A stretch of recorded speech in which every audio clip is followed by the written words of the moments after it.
Good morning. You may be asking, why am I up so early? I don't have work. I don't have class. So why? Well, the answer to that is that I've got a long day of geocaching ahead.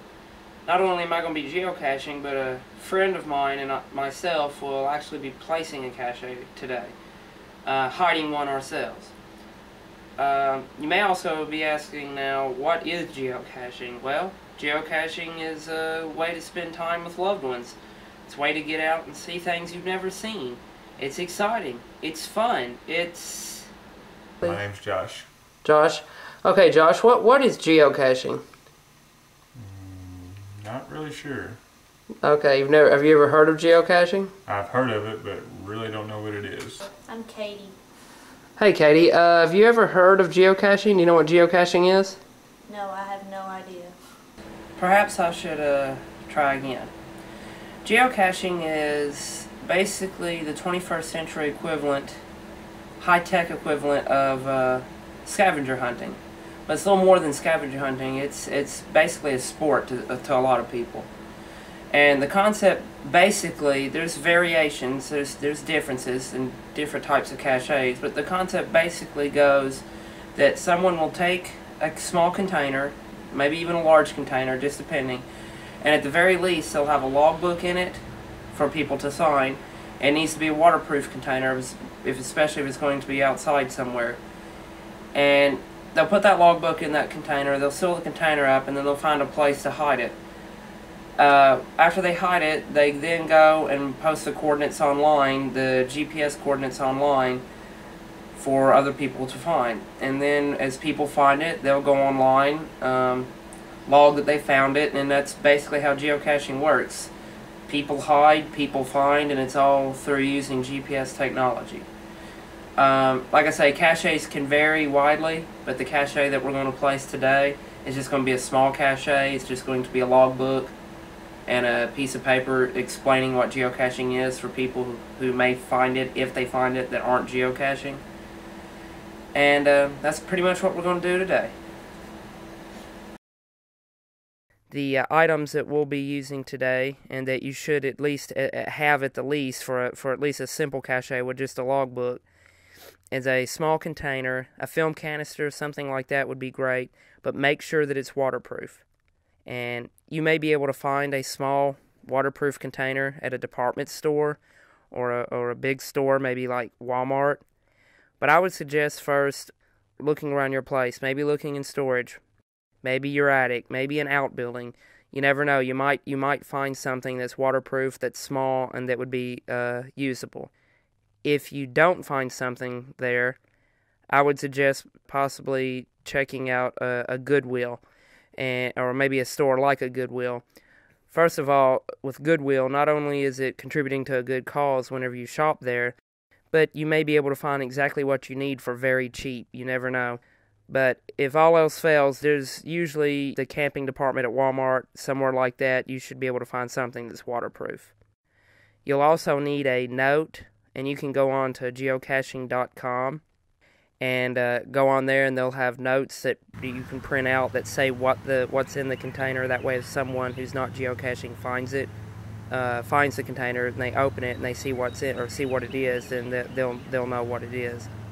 And you'll also need a small logbook of some sort of small logbook that will fit into your container, because each time a person finds the cache, they're going to write on there who they are and when they found it.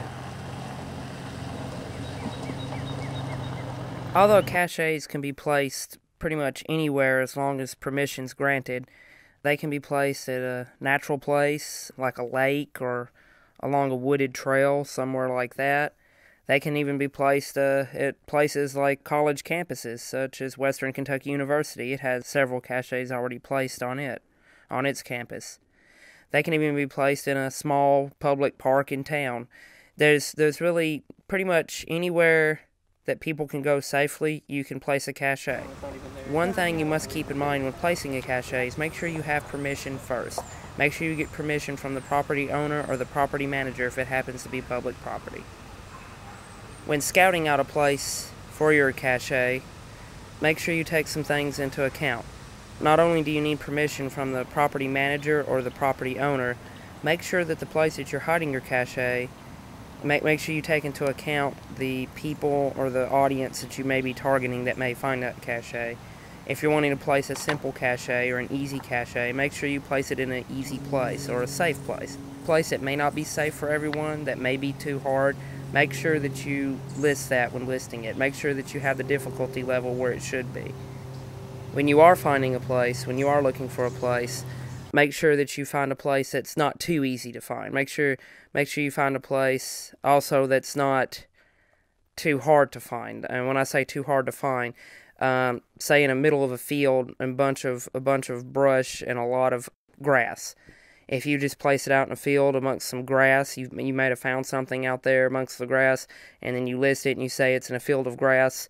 It's not very descriptive. It may not be very fun for someone to find.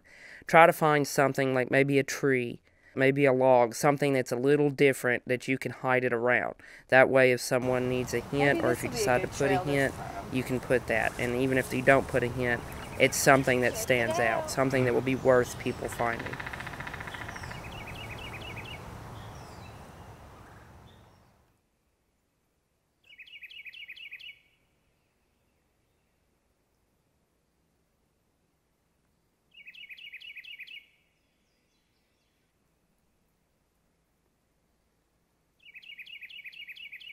I think back here would be good.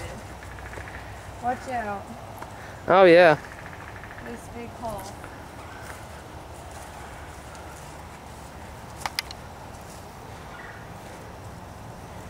Yep. I think maybe this way. Well, now we just got to look around. This is perfect. Like, we just got to look around and find a place to put it, but it can't be Okay. Well, maybe we'll find a place over here. like a tree, a big tree. Here's a big tree over here. Just something like up off the ground, a wood hole or something, tree hole.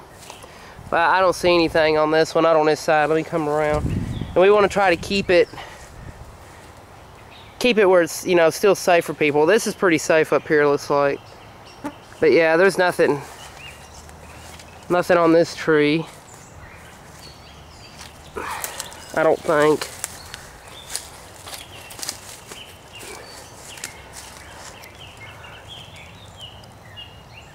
Yeah, no.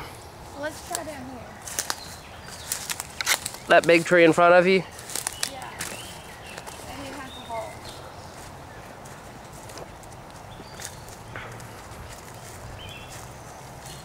It's off the trail. This would be a good spot if there's a hole in it. There is. I think we found our spot. Oh, hang on. Yup. That'd be perfect. Okay, before you try to put it in there, like you got a stick, yeah. Clean it, or like poke around up in there and make sure there's nothing in there.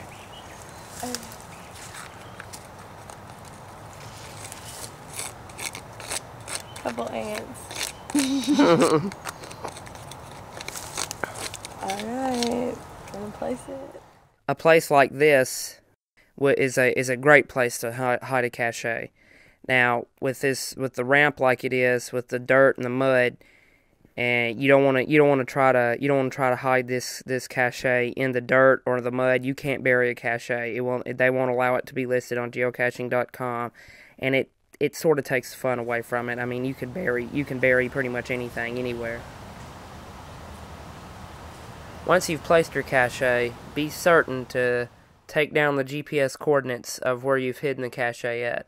And once you've done that, you will then go back to geocaching.com and follow the steps there for placing the cache. If you follow the steps as they have them out, you shouldn't have much problem placing and listing the cache. Once you've gotten your cache listed and once people start finding it, you have to make sure that you go back periodically. I would suggest probably once every 2 weeks. It's your cache, and as long as you have it listed, as long as you don't take it down, it's your responsibility to make sure that cache is still in good condition, make sure it's still in the place it's supposed to be. And also make sure, if you're not logging in and caching for a while, make sure you log on and check any comments or anything people may post when they find your cache. Sometimes they may not be able to find it, or they may find it, it may be something wrong with it, and they'll usually say or usually tell you.